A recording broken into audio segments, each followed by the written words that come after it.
Alrighty, what's up, guys? It's Wealthy Mongoose. It's been a minute, but I'm back again, and I have four different novels we're going to be talking about today. Starting off with the Korean novel I Became the First Prince, which surprised me. I was looking for something to read, and I was browsing through a couple of different sites. I jumped on novel updates, and originally I got to this novel from a completely different novel, but they're both hosted on the same site by the same people, so yeah.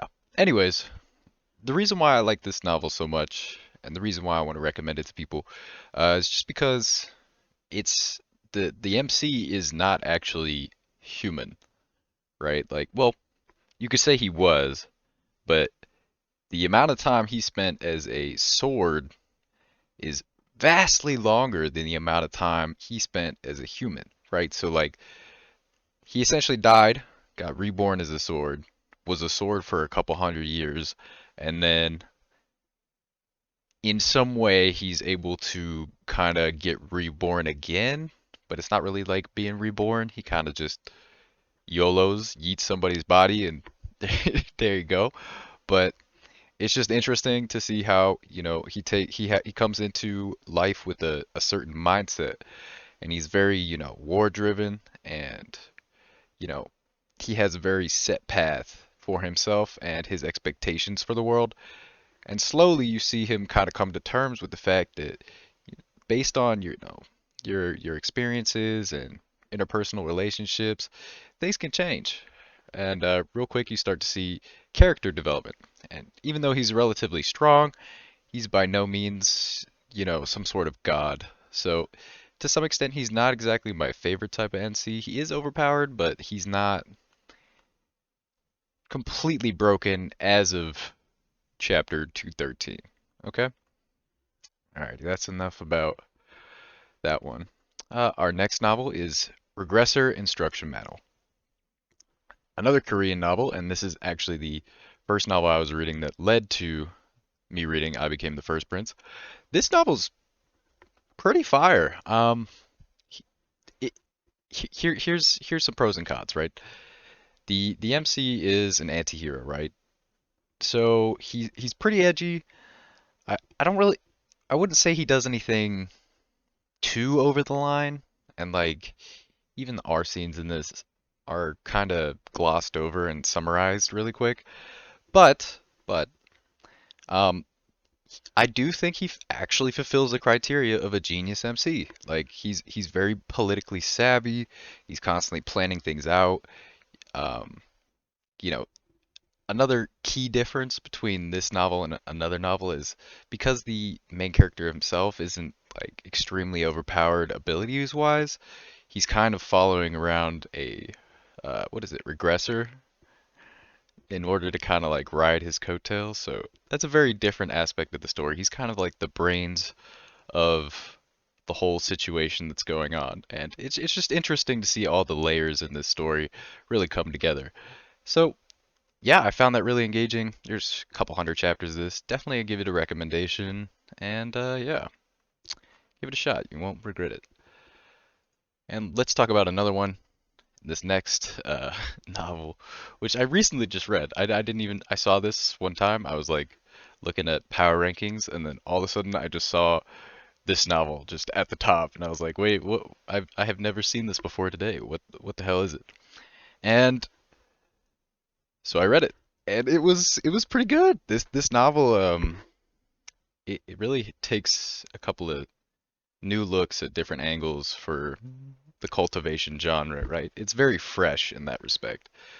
Like you still have you know, cultivating levels, face and all that kind of crap, but it's all done through real life, well, real life, right? Reality through a VR game which is called Cultivation Online, and the main character Yuan is born crippled and blind. Well, not born crippled and blind, but you know, he contracted some sort of illness, and when he turned 13, he like lost all his like abilities, right? Like he couldn't really do anything. He just kind of like lays on the bed, can't see anything. And so he kind of spends a couple of years in this state, and then all of a sudden this crazy VR tech comes out, uh, in this game, Cultivation Online, he gets this VR set, he goes into this whole new world, and all of a sudden, he's back to being a normal human being, and it's very interesting to see like how everyone who is normal in playing that game is they're so obsessed with grinding up their abilities and becoming strong and powerful and the rankings and shit. But he's very laid back. He's just happy to be able to feel again, do normal things like a normal person. And it just gives you a different kind of appreciation for the fact that this guy is extremely broken in many, many, many ways. Yeah, he's a character of many talents, to say the least. So, if you do find yourself looking for a quick novel that hasn't really gotten too far yet, but has some serious promise, I definitely recommend reading Cultivation Online. And this is the fourth novel we're going to be talking about today, which is Dreadful Radio Game. Eh, I don't know what to say about this novel, to be honest. I'm not a huge fan of the horror genre, but I did read this because a lot of people were talking about it. Um, I would say the series feels a little episodic in terms of, reality versus some of the scenarios the radio game puts the main character into.